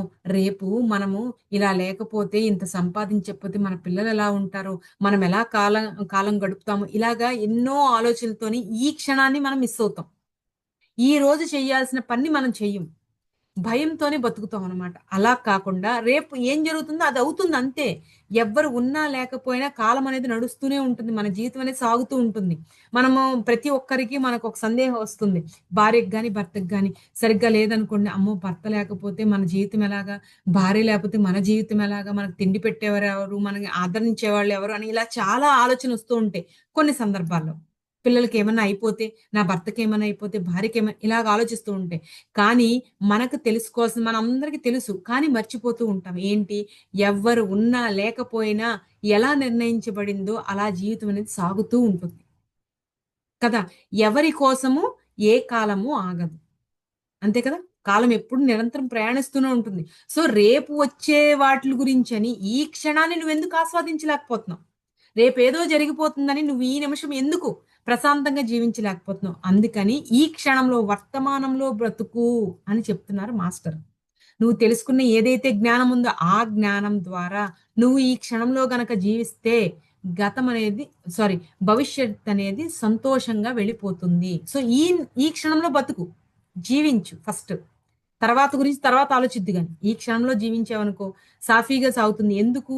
నువ్వు ఒక ప్రణాళిక ప్రకారంగా ఈ భూమి మీదకొచ్చావు. నేర్చుకోవడానికొచ్చావు. మరి నేర్చుకోవాల్సింది నేర్చుకోవాలి కదా! నేర్చుకోకుండా ఎలా వెళ్ళిపోతావు? కాదు కదా. సో అందుకని నేర్చుకోవాలంటే ఈ క్షణంలో ముందు బతుకు అనే రెండు ముఖ్యమైన విషయాలు చెప్పారు. జ్ఞానానికి ఆటంకం లేకుండా సజ్జన సాంగత్యం చెయ్యాలి. నెక్స్ట్ ఈ క్షణంలో బతకడం నేర్చుకోవాలి అనే విషయాలు రాముడి దగ్గర నుంచి నేర్చుకుంటున్నాం. ఓకేనా మాస్టర్స్? నెక్స్ట్ ఆమె చాలా ఇప్పుడు సీతమ్మ వారి గురించి చెప్తున్నారు. ఆమె చాలా నిదానంగా, అందంగా, నెమ్మదిగా ఉండే మనిషి. సీతమ్మ వారి గురించి వర్ణిస్తారు. అంటే వర్ణన అంటే రూపపరంగా కాదండి. వ్యక్తిత్వ పరంగా ఆవిడ ఎలా ఉంది? మనం ఏం నేర్చుకోవాలి? ఇప్పుడు చాలా మందికి సందేహం వచ్చింది కదా! రాముల వారి గురించి మేము రాముళ్ళం కాదండి అని చెప్పి అనుకున్నాం కదా!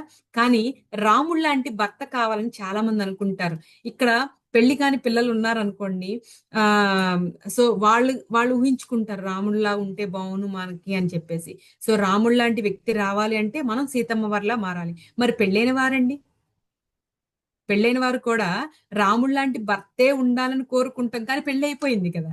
కానీ రాముడిలాగా మన భర్త మారాలి అంటే ఫస్ట్ మనము సీతమ్మ వారిలా మారాలి.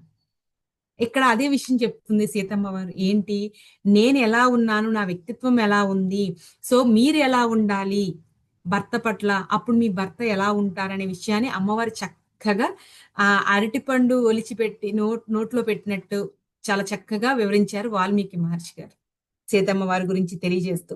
ఆమె చాలా నిదానంగా, అందంగా, నెమ్మదిగా ఉండే మనిషి. తన భర్తకు తాను విధేయతతో ఉన్నట్లు రుజువు చేసుకోవడమే ఆమె జీవిత నమూనా. హాయిగా రాజభవంతిలో గడపవలసి ఉండి కూడా భర్తతో వెళ్ళింది. అంటే ఆమె ప్రణాళిక ఏంటండి? చక్కగా రాజభవనంలో ఉంటూ, భర్తకి అణకువగా ఉంటూ, అణకువ అంటే వాళ్ళు ఏది చెప్పినా అది మేము యాక్సెప్ట్ చేయాలండి అనొచ్చు మేము. అణుకు అంటే అలా కాదండి. మనము ఎలా ఉండాలో అలా ఉంటూ, వాళ్ళు చెప్పే మాటని మనకు అనుకూలంగా మార్చుకుంటూ, వాళ్ళకి నొప్పించకుండా, మనం నొప్పకుండా, మనం బాధపడకూడదు, వాళ్ళని కూడా బాధించకుండా ప్రవర్తించడమే అణుకు. నాకు తెలిసినంత వరకు, నేను నేర్చుకున్నంత వరకు చెప్తున్నానండి. ఇక్కడ నాకు అర్థమైనంత వరకు. ఎందుకంటే మనం హ్యాపీగా ఉండాలి. మనం హ్యాపీగా ఉన్నామంటే మన కుటుంబం మొత్తం హ్యాపీగా ఉంటుంది. ఎందుకంటే ఒకదానికొకటి ఇంటర్లింక్ కదా కుటుంబం అంటే. సో మనం అన్ని ఒకళ్ళకొకళ్ళు అదేంటి రాజీ పడకుండా చక్కగా అవగాహన చేసుకుంటూ ముందుకు వెళ్ళడమే కుటుంబం కదా. ప్రతి ప్రతి వ్యక్తి కూడా అలాగే ఉండాలి. సో అందుకని చెప్తున్నారు ఇక్కడ. చక్కగా కుటుంబం రాజభవంతిలో ఉండవలసిన ఆవిడ ఏం చేసింది? రాములు వారితో కూడా అడవులకు వెళ్ళిపోయింది. సారీ, రాములు వారితో కూడా అనకూడదండి, తప్పు. రాము రామునితో, తన భర్తతో అడవికి వెళ్ళిపోయింది. ఎందుకు? తనకి క్లారిటీ ఉంది. తను ఏం నేర్చుకోవడానికి వచ్చానని క్లారిటీ ఉంది. సో తన భర్తతో ఎలా మెలగాలి, ఎలా ఉండాలి అనే ప్రణాళిక ప్రకారంగా ఈ భూమి మీదకి రావడం జరిగింది కాబట్టి ఆ విధంగా రాములు వారితో వెళ్ళిపోయింది కదా. సో నెక్స్ట్ ఆమె గట్టిగా బెదిరించింది కేవలం, సారీ, రావణుని చెరలో ఒంటరిగా రాముడి కోసం ఎదురు చూస్తూ ఉంది. ఎప్పుడు? అపహరణకు గురి అయినప్పుడు. రాములు వారు ఎప్పుడు వస్తారు, నన్ను ఎప్పుడు తీసుకెళ్తారు అని చెప్పేసి ఎంతో తీక్షణంగా తన భర్త కోసం ఎదురు చూస్తూ ఉండేదన్నమాట. అంటే మనల్ని ఎవరైనా ఎత్తుకుపోయినప్పుడు మనం కూడా అలా ఎదురు చూడాలండి అని కాదండి ఇక్కడ. అంటే రాముని వారి పట్ల ఎంత నమ్మకము, విశ్వాసం ఉంది, వాళ్ళిద్దరి మధ్య ఎంత అనుబంధం ఉంది అనే దానికి ఎగ్జాంపుల్ గా చెప్తున్నారు ఇక్కడ. అంటే మనకి మన భర్త ఎంత ఆదరణ ఇస్తాడు, అలా ఆదరణ అందుకోవాలంటే మనం ఎలా ఉండాలని చెప్తున్నారు ఇక్కడ. అర్థమైందా? ఆమె గట్టిగా బెదిరించింది కేవలం రావణున్నే. లేకపోతే ఆమె ఎప్పుడు ఎవరి మీద కేకలేసి ఎరుగదు. చూడండి ఇక్కడ ఏం చెప్తున్నారు, సీతమ్మ వారు తన జీవితకాలం మొత్తం మీద రావణుడి మీద మాత్రమే ఎగిరిందంట. కానీ మనం చూడండి, ప్రతి ఒక్కళ్ళ మీద ఎగురుతూనే ఉంటాం. చిన్న చిన్న వాటికి ఇరిటేషన్ అయిపోతూ ఉంటాం కదా. సో అలా కాకుండా అందుకే చెప్తున్నారు ఇక్కడ, ఆ సీతమ్మ వారి ఎంత గొప్పది, ఎంత సౌమ్యురాలు, దేనికోసం వచ్చింది అంటే మనందరికీ ఆదర్శంగా ఉండడం కోసం, ఒక రోల్ మోడల్ గా ఉండడం కోసమే అమ్మవారు ఈ భూమి మీద అవతరించింది. మనకి చెప్పకనే చెప్తుంది ఎంతో గొప్ప జ్ఞానము. మన భర్తతో మనం ఎలా ఉండాలి అనే విషయాల్ని చెప్తుంది. సో మనం నేర్చుకుంటూ మన పిల్లలకు కూడా నేర్పుదాం. ఎందుకంటే ఎంతో మంది కుటుంబంలో భార్యాభర్తల మధ్యలో సఖ్యత లేక ఎంతో మంది విడాకులు తీసుకుంటున్నారు ఈ జనరేషన్ లో. సో అలా కాకుండా అవి కర్మలు కూడా ఉంటాయండి, నేను కాదన్ను. కర్మానుసారంగానే అన్ని జరుగుతాయి. కానీ కర్మల్ని దాటి ముందుకు వెళ్ళాలి. భౌతికతలో కూడా కొన్ని ఉంటాయి. కొన్ని అవగాహన లోపాలు కూడా ఉంటాయి. సో, అవగాహన లోపాల్ని సరిచేసుకోవాలంటే మనం ఎలా మెలగాలి, మన బిడ్డలు ఎలా మెలగాలి అనేది మనం నేర్చుకుంటూ మన పిల్లలకి నేర్పాలి. ఓకే. పెళ్లయిపోయింది. పెళ్లయిపోయినంత మాత్రం నేర్చుకోవడం మానడం కాదు కదండీ! మనం స్టిల్ నేర్చుకుంటూనే ఉండాలి. ఎందుకంటే ఈ జ్ఞానము నిరంతరం మన ఆత్మ ప్రయాణంలో జరుగుతూనే ఉంటుంది. సో, అదే విధంగా మనం నేర్చుకుంది మన పిల్లలకు కూడా చెప్పాలి. సో, ఇక్కడ చూడండి. లేకపోతే ఆమె ఎప్పుడు ఎవరి మీద కేకలేసి ఎరుగదు. అది ఆమె తత్వము. భార్యకి ఉండవలసిన ఒక ముఖ్యమైన గుణం గురించి ఆమెకు బాగా తెలుసు. అది ప్రతి స్త్రీ ఇవాళ నేర్చుకోవాల్సిందే. అంటే మనందరం నేర్చుకోవాలని చెప్తున్నాను. స్త్రీలంటే ఇక్కడ ఉన్న ఆడవాళ్లే కాదండి, మగవాళ్ళు కూడా. ఎందుకంటే ఏమో గత జన్మలో స్త్రీలుగా వచ్చారు. వచ్చే జన్మల్లో స్త్రీగా రావచ్చు. సో, అందుకని ఇప్పుడు నేర్చుకున్న జ్ఞానం మీ ఆత్మలో ఇంకుతుంది కాబట్టి నెక్స్ట్ కాన్షియస్‌లో కూడా మీకు హెల్ప్ అవుతుందనమాట. అదేమిటంటే ఇద్దరు వ్యక్తులు వివాహ బంధంలో ముడిపడి ఉన్నప్పుడు ఈనాడు భర్త స్థానంలో చూడండి, ఇక్కడ చాలా చక్కగా చెప్తున్నారు. ఈనాడు భక్త స్థానంలో ఉన్న వ్యక్తిపై ఒకప్పుడు తాను విపరీతంగా పెత్తనం చేసిందని, ఆ పెత్తనం శృతి మించినప్పుడే ఆ వ్యక్తి భర్తగా వస్తాడు. చూడండి, భర్తగా అంటే ఈ రోజు ఉన్న భర్త గత జన్మలో స్త్రీ, గత జన్మలో భర్తగా ఉన్నవాళ్ళు ఈ జన్మలో స్త్రీ. ఎందుకంటే ఒకరికొకరు రుణాలు తీర్చుకోవాలి కదండి, కర్మ రుణాలు ఉంటాయి. సో కర్మ సిద్ధాంతం అంతా చెప్తున్నారు ఇక్కడ వాల్మీకి మహర్షి. సో అందుకని ప్రతి ఒక్క వ్యక్తి, ప్రతి ఒక్క ఆత్మ నేర్చుకోవాల్సిన జ్ఞానం ఇది. సో భర్త భార్య అనేది కాదు, ఈ జన్మలో భర్తగా వస్తే భర్త నేర్చుకోవాల్సింది ఎలా ఉండాలనేది నేర్చుకోవాలి. భార్యగా వచ్చినప్పుడు భార్య ఎలా ఉండాలనే విషయాలు సీతమ్మ వారి దగ్గర నుంచి నేర్చుకోవాలి. భర్త రాముల వారి దగ్గర నుంచి నేర్చుకోవాలి. ఓకేనా? సో ప్రతి భార్య తెలుసుకోవడం ముఖ్యం. కనుక మీరు ఆ వ్యక్తిని అణిగిమణి వినమ్రతగా ఉండాల్సి వచ్చినప్పుడు మీరు ఆ వ్యక్తికి భార్యగా వస్తారు. అంటే మనం ఏం నేర్చుకోవడానికి వచ్చామండి? వినమ్రత. మరి వినమ్రత అనేది అంటే నెమ్మదిగా ఉండడం అన్నమాట. ఎందుకండి భార్యగా ఉన్నప్పుడే నేర్చుకోవాలి అంటే ఎక్కువ నాలెడ్జ్ ని నేర్చుకోవాల్సింది స్త్రీగా వచ్చినప్పుడే నేర్చుకుంటామంట. చాలా పుస్తకాల్లో ఉందండి ఇది. నిజంగానే నిరూపణ కూడా అయ్యింది. సో అందుకని భార్యగా వచ్చినప్పుడే ఇవి నేర్చుకుంటాం. సో అందుకని భార్యగా మీరు రోజు ఇచ్చారంటే గతంలో గతంలోని భర్తగా ఉన్నప్పుడు ఎంతో పెత్తనం చేశారు. మరి ఆ పెత్తనం యొక్క ఎఫెక్ట్ ఎలా ఉంటుందని మీరు ఎప్పుడు తెలుసుకుంటారు? భార్యగా ఉన్నప్పుడే తెలుసుకుంటారు. కాబట్టి మీరు నేర్చుకోవాల్సింది ఖచ్చితంగా నేర్చుకోండి అని చెప్తున్నారు ఇక్కడ. కనుక నమ్రతగా ఉండడం ద్వారా మీరు నమ్రత పాఠాలు నేర్చుకుంటారు. ఓకే.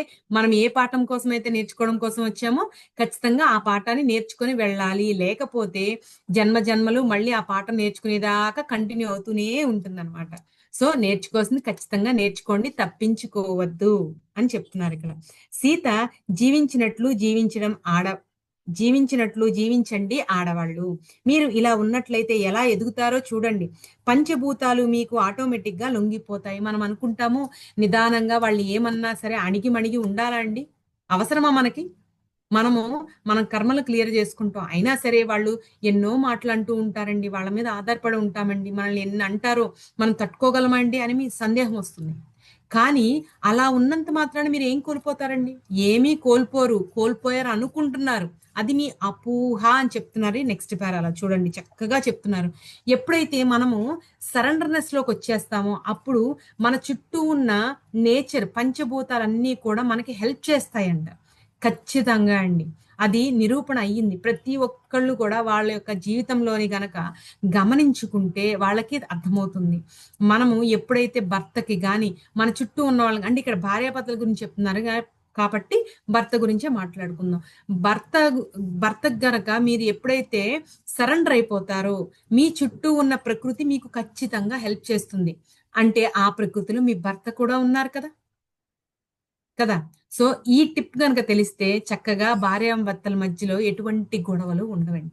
చూడండి ఇక్కడ చెప్తున్నారు వాల్మీకి మహర్షి. మీరు చాలా పరిణితి చెంది ఎదుగుతారు. మనము ఎదుగుతాం. అంటే మన ఆత్మపరంగా, దేహపరంగా అంటే భౌతికంగా కూడా మన ఆలోచనలో మార్పొస్తాయని చెప్తున్నారు. శరీరం ఎదగడం కాదండి.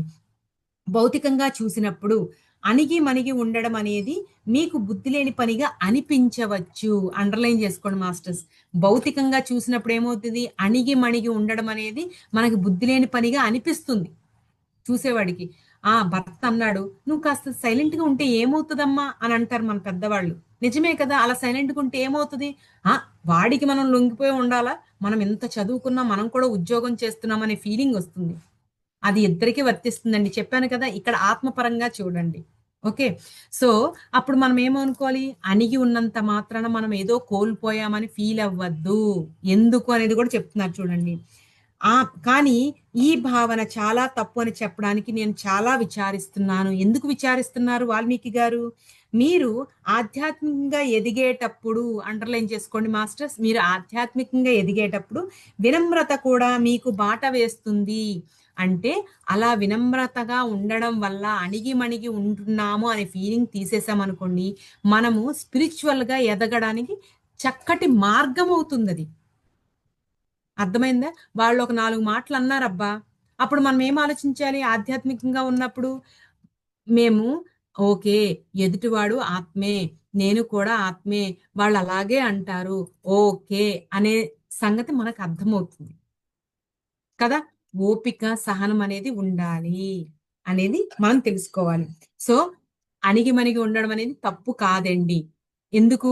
ఆధ్యాత్మికంగా ఎదగడానికి. ఓకేనా? ఎంతోమంది స్త్రీలు అంటే నాకు తెలిసినంత వరకు కుటుంబ పరంగా ఎదిగినప్పుడు వాళ్ళు ఎన్నో ఎదుర్కొని ఉంటారు. ఆ అలా ఉన్నప్పుడు ఎదిగారు అంటే అర్థమేంటి? ఒకప్పుడు వాళ్ళు ఇబ్బంది పడ్డారు. అణిగిమణిగి ఉన్నారు. ఆ అణిగిమణిగి ఉండడంతోనే వాళ్ళు ఆధ్యాత్మికంగా ఎదగాలనే కోరిక వచ్చింది. ఎదిగారు కూడా. ఓకేనా? దాన్ని తప్పుగా భావించొద్దని చెప్తున్నారు. మరి చివరగా ఏం చెప్తున్నారు? భార్యాభర్తలు ఒకరికొకరు అణిగి ఉండకపోతే ఎలా బ్రతకగలరు? చూడండి ఇక్కడ ఇద్దరి గురించి చెప్తున్నారు.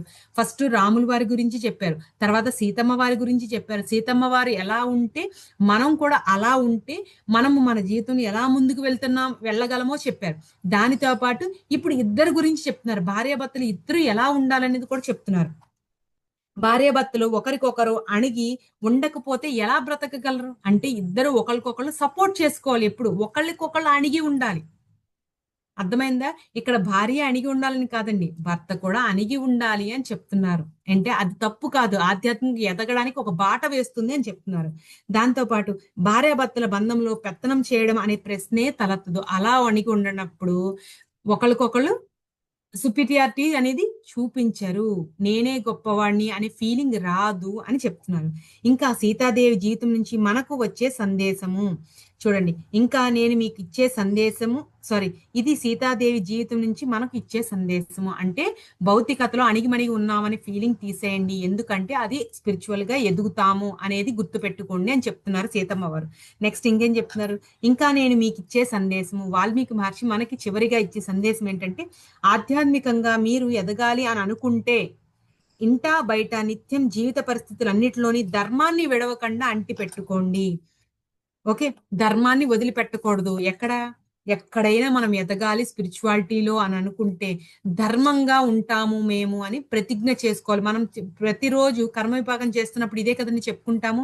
మేము ధర్మంలో ఉంటాము. ధర్మాన్ని కాపాడతాము అని ప్రతిజ్ఞ చేస్తున్నాం. సో, అదే విధంగా మీరు భౌతికతలో కూడా ధర్మాన్ని కాపాడాలి. అంటే హింసని వదిలిపెట్టాలి అని చెప్తున్నారు. ఓకేనా మాస్టర్స్ చూడండి. చాలా అద్భుతంగా చెప్పారు వాల్మీకి మహర్షి గారు. సో, ఇక్కడికి ఈ టాపిక్ అయింది. మరొక్కసారి మనం ఆ పాయింట్స్ మనకి మాస్టర్ వాల్మీకి గారు రాముల వారి నుంచి, ఆయన జీవితం నుంచి, సీతమ్మ వారి నుంచి ఆయన మనకి చెప్పాలనుకున్న పాయింట్స్ అన్నిటిని మళ్ళీ మనం ఒక్కసారి రివైజ్ చేసుకుందాము. ప్రతి ఒక్కరి జీవితంలో కూడా ఒక యూ టర్న్ ఉంటుంది. ఎప్పుడైతే ఆ యూ టర్న్‌ని మనం పట్టుకుంటామో మన జీవితం అద్భుతంగా మారిపోతుంది అని వాల్మీకి మహర్షి జీవితం నుంచి నేర్చుకోవచ్చు. రాములు వారు ఒకే వ్యక్తి నలుగురు దగ్గర వేరువేరుగా ఉంటూ, వేరు స్థితుల్లో ఉంటూ, వారిని ఎలా ఆదరించారు, ఎలాగ ప్రేమాభిమానాల్ని ఇచ్చారు, ఎలా చక్కగా పరిపాలన చేశారు అనే విషయాల్ని చక్కగా ఒక బిడ్డగా ఉండి, ఒక రాజుగా ఉండి, ఒక భర్తగా ఉండి, ఒక అన్నగా ఉండి 4 రోల్స్‌లోని ప్లే చేశారు ఒకే వ్యక్తి. అదే విధంగా మనం కూడా మన జీవితంలో అటువంటి ఇంపార్టెంట్ రోల్స్‌ని ప్లే చేస్తూ ఉంటాం కాబట్టి ఈయన నుంచి మనం ఏదైతే జ్ఞానాన్ని నేర్చుకున్నామో ఆ జ్ఞానాన్ని మన జీవితము మనం ఇంప్లిమెంట్ చేసుకోవాలి మన చుట్టూ ఉన్న వ్యక్తుల పట్ల అనే విషయాన్ని నేర్చుకోవాలి. నెక్స్ట్ జ్ఞానాన్ని సంపాదించాలంటే చదువే ఉండాలి అనేది నియమం ఎక్కడా లేదు. అటువంటి పరిస్థితుల్ని దాటి చాలా మంది మాస్టర్స్ మనకి మన జీవితంలోని మన చరిత్రలో చాలా మంది ఉన్నారు కాబట్టి జ్ఞానానికి ఎటువంటి చదువు అవసరం లేదు అనే విషయాన్ని తెలుసుకున్నాం మాస్టర్స్. నెక్స్ట్ మనము రాముల్లా బ్రతకడం అంటే ఆయన ఏం చెప్తున్నారు ముఖ్యమైన విషయం అంటే స్వధర్మంలో జీవించండి. నెక్స్ట్ ఎటువంటి పని చేసినా సరే పరిపూర్ణమైన భావంతో చేయండి అని చెప్తున్నారు. నెక్స్ట్ దాంతో పాటు మనం ఏవైతే ఆ రాములు వారు క్యారెక్టర్స్ ఒకే వ్యక్తి 4 వ్యక్తులుగా ఉన్నారో ఆ వ్యక్తులుగా ఎలా అయితే ఉన్నారో మనం కూడా మన జీవితంలోని అందరినీ చూసుకుంటూ జాగ్రత్తగా పరిశీలించుకుంటూ ముందుకు వెళ్ళాలి అని చెప్తున్నారు. దాంతో పాటు సీతమ్మ వారి నుంచి ఏం నేర్చుకుంటున్నాము అంటే సీతమ్మ వారి దగ్గర నుంచి ఏం చెప్తున్నారు, ఒక కోరిక ఉందంటే దాని నుంచి వచ్చే పర్యవసానాలు ఏదైనా అవని లాభం గాని నష్టం గాని దాన్ని యాక్సెప్ట్ చేయాలి అని చెప్తున్నారు. అద్భుతమైన పాయింట్. తర్వాత కాలమాన పరిస్థితులకు అనుగుణంగా ఒక వ్యక్తి మారుతూ ఉంటాడు అనడానికి నిదర్శనంగా రాములు వారు ఏంటి అంటే ఒక భర్తగా ఉండి భార్యని ఎంత చక్కగా కాపాడుకున్నారు యుద్ధం చేసి, అదే విధంగా ఒక రాజుగా ఉండి అదే సీతమ్మ వారిని అడవికి పంపించడం జరిగింది. సో ప్రతి వ్యక్తి కూడా కాలమాన పరిస్థితులకు అనుగుణంగా ఆ పరిస్థితుల్ని తగ్గట్టుగా మారడం అనేది జరుగుతుంది. సో ఆ వ్యక్తిని గాని ఆ పరిస్థితులు గాని అనుకోవాల్సిన సందర్భం ఏమీ లేదు. ఎందుకంటే వాటిని అవగాహన చేసుకోవాలి. ఓకే. మా రాజుగా భర్తగా ఎంతో ప్రేమించాడు. కానీ రాజుగా భార్యను వదిలిపెట్టవలసి వచ్చింది. అదే విధంగా మన జీవితంలో కూడా ఎన్నో సంఘటనలు జరుగుతూ ఉంటాయి. వాటిలన్నిటిని కూడా యాక్సెప్ట్ చేయాలి అనే విషయాన్ని తెలుసుకోవాలి. నెక్స్ట్ మన ఆత్మ సహచరులు ఎవరైతే ఉంటారో వాళ్ళని చక్కగా అర్థం చేసుకొని ముందుకు వెళ్ళగలగాలి. మన భర్తని గాని, భార్యని గాని, పిల్లల్ని గాని ఎవరినైనా సరే ఆత్మ సహచరులు అంటే మనతో పాటు ప్రయాణం చేయడానికి ఒక ప్రణాళిక ప్రకారంగా భూమి మీదకి వచ్చిన వారు మన చుట్టూ ఉంటారు. వాళ్ళందరినీ కూడా చక్కగా అర్థం చేసుకుంటూ ముందుకు వెళ్ళాలి. దాంతో పాటు రాములు వారి వ్యక్తిత్వం నుంచి మనం ఏం తెలుసుకోవాలంటే నిరంతరం ధ్యానం చేయాలి. తెలుసుకున్న జ్ఞానాన్ని ఎప్పుడూ వదిలిపెట్టకుండా జ్ఞాన మదనం అనేది జరుగుతూ ఉండాలి. అది సజ్జన సాంగత్యం ద్వారా మాత్రమే జరుగుతుందని చెప్పారు. దానితో పాటు మనం ఈ క్షణంలో బ్రతకడం అనేది నేర్చుకోవాలి. రేపటి గురించి వదిలేసి ఈ క్షణంలో ఎప్పుడైతే బతుకుతామో అప్పుడు ఆనందంగా మన జీవితం అనేది సాగుతుంది అని చెప్పారు. తర్వాత సీతమ్మ వారి దగ్గర నుంచి ఇంకొక విషయం ఏం చెప్తున్నారంటే ప్రతి స్త్రీ ఎలా జీవించాలి అనేది చెప్తున్నారు. అణుకువగా ఉన్నంత మాత్రాన, అణిగిమణిగి ఉన్నంత మాత్రాన, భౌతికంగా అణిగి ఉన్నంత మాత్రాన మనం ఏదో కోల్పోయామని ఫీల్ అవ్వాల్సిన పని లేదు. ఎందుకంటే అది మనం ఆధ్యాత్మికంగా ఎదగడానికి ఒక మార్గం అవుతుంది. సులభమైన మార్గం అవుతుంది అని చెప్తున్నారు. సో ఇక్కడ మాస్టర్స్ చాలా మంది స్త్రీలు, పురుషులు ఉంటారు. ఇక్కడ స్త్రీ, పురుషుడు అనేవి విభజించుకోకుండా రాములు వారి దగ్గర నుంచి నేర్చుకోవాల్సిన పాఠాలు, సీతమ్మ వారి దగ్గర నుంచి నేర్చుకోవాల్సిన పాఠాలు అన్నిటినీ కూడా ఆత్మపరంగా తీసుకొని మన ఈ జన్మలో వచ్చే జన్మల్లో కూడా ఈ జ్ఞానం అనేది మనకు హెల్ప్ అవుతుంది అనే విషయాన్ని మనం గుర్తు పెట్టుకోవాలి. నెక్స్ట్ మనం తెలుసుకునే ఏదైతే జ్ఞానం ఉందో అది మన పిల్లలకి చెప్పాలి ఖచ్చితంగా. ఎందుకంటే సీతమ్మ వార్లు ఉంటారు ఎంతో మంది, రాముల వార్లు ఉంటారు. ఇక్కడ మనం ఏమనుకుంటాము, పెళ్లి చేసుకునే ప్రతి వ్యక్తి సీతమ్మ అయితే నాకు రాముడు కావాలని కోరుకుంటుంది, రాముడైతే సీత కావాలని కోరుకుంటుంది. ఫస్ట్ మీరు వేసుకోవాల్సిన ప్రశ్న ఏంటి అంటే నేను సీతమ్మని అయితే నాకు రాముల వారు కావాలంటే నేను సీతమ్మ వారిలా ఉన్నానా అనే ప్రశ్న వేసుకోవాలి. ఒకవేళ లేకపోతే మార్చుకోవాలి. నెక్స్ట్ నాకు సీతమ్మ వారు కావాలి భార్యగా అని అనుకున్నప్పుడు నువ్వు రాముడిగా ఉన్నావా లేదా అనేది ప్రశ్న వేసుకొని నీ జీవితాన్ని గనక మార్చుకుంటే ఖచ్చితంగా నీ జీవితంలో వచ్చే ప్రతి స్త్రీ, ప్రతి పురుషుడు రాముడు అవుతాడు, సీతమ్మ వారు అవుతారు. కాబట్టి మనము ఎలా ఉన్నాం అనేది మనం సెల్ఫ్ చెక్ చేసుకొని మనం మార్చుకోవాలి. అప్పుడే మనము భార్యాభర్తలుగా సక్సెస్ సాధిస్తాము. మన కర్మలు ఉన్నా సరే వాటిని కూడా అధిగమించి చక్కగా మన యొక్క ప్రయాణం అనేది ముందుకు సాగుతుంది. సో ఖచ్చితంగా ఇవన్నీ పాటించాలి. సో పాటించడం కోసమే ఆదర్శంగా ఉండి ఒక రోల్ మోడల్ గా వాళ్ళు ఏవైతే చేశారో మనకి ఎగ్జాంపుల్స్ తో సైతం ప్రతి విషయాన్ని చక్కగా వివరించడం జరిగింది. సో మాస్టర్స్ మనందరం కూడా ఇవి మన జీవితంలో ఇంప్లిమెంట్ చేసుకుంటారని కూడా ఆశిస్తూ మీ అందరికీ థ్యాంక్ యూ మాస్టర్స్. నాకింత గొప్ప అవకాశాన్ని నాకు కల్పించినందుకు, వాల్మీకి మహర్షి ఇంతటి జ్ఞానాన్ని చక్కగా వివరించినందుకు శతకోటి వందనాలు masters. Thank you one and all.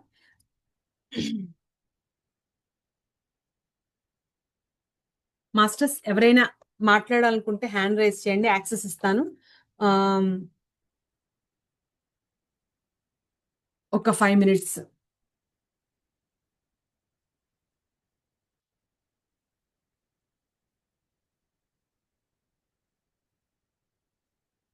Masters ఎవరైనా మాట్లాడతారా? లేకపోతే సెషన్ క్లోజ్ చేసుకుందామా?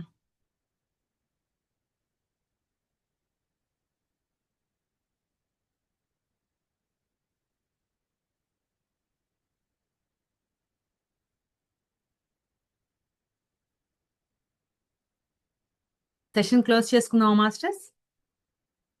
ఓకే. ఎవరు మాట్లాడరు కదా?